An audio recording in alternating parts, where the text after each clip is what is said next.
Assalamualaikum warahmatullahi wabarakatuh. Peripih secara realitas memang lebih banyak ditemukan pada perigi candi dan juga pada bagian lain candi, khususnya pada tubuh candi. Nah, kita kemudian mempertanyakan, apakah peripih juga ditemukan pada atap candi?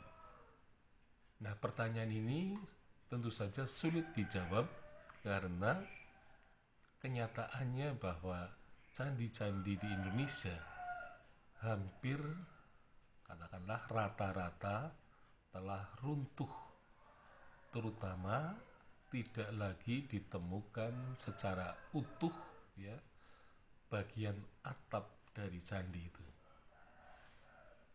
Jadi hampir sebagian besar kita tidak bisa meneliti secara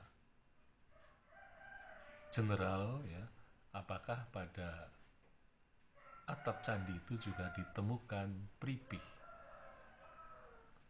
Nah, ternyata memang di antara sekian banyak candi yang runtuh, memang kita menemukan ada candi-candi yang bagian atapnya masih utuh, seperti pada Candi Gedong Songo misalnya.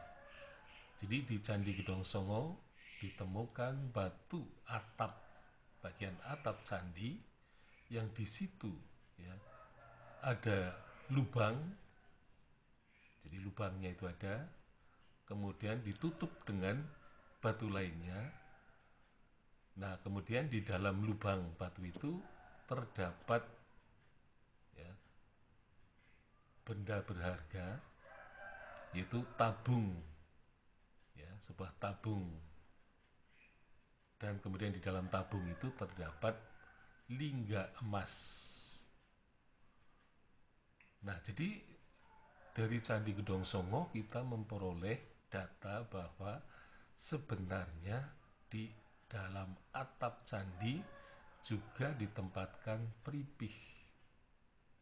Jadi peripihnya itu memang ada di bagian atap. Di bagian atap itu ada semacam batu yang berlubang, ya paling tidak persegi, kemudian ditutup dengan batu yang dianggap sebagai batu penutupnya, dan di dalam lubang itu ditemukan ya semacam tabung ya perunggu.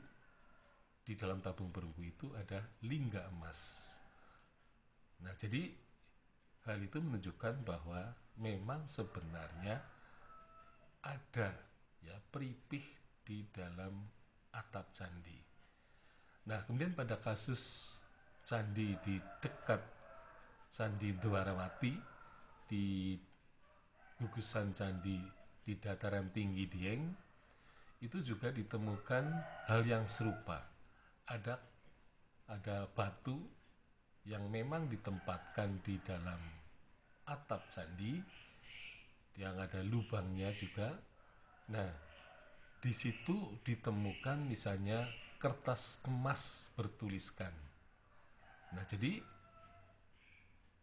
dari dua kasus ini menunjukkan bahwa memang sebenarnya pada bangunan candi tampaknya memang ada peripih-peripih lepas yang ditemukan pada bagian atap candi. Nah, sehingga kesimpulannya kita bisa melihat bahwa sebenarnya kita mendapatkan peripih pada perigi, kemudian peripih pada tubuh candi, dan juga pada atap candi. Nah, dari sini kita bisa menyatakan bahwa sebenarnya peripih-peripih lepas juga ditemukan pada bagian candi yang lain seperti tubuh candi dan atap candi. Sekian, Assalamualaikum warahmatullahi wabarakatuh.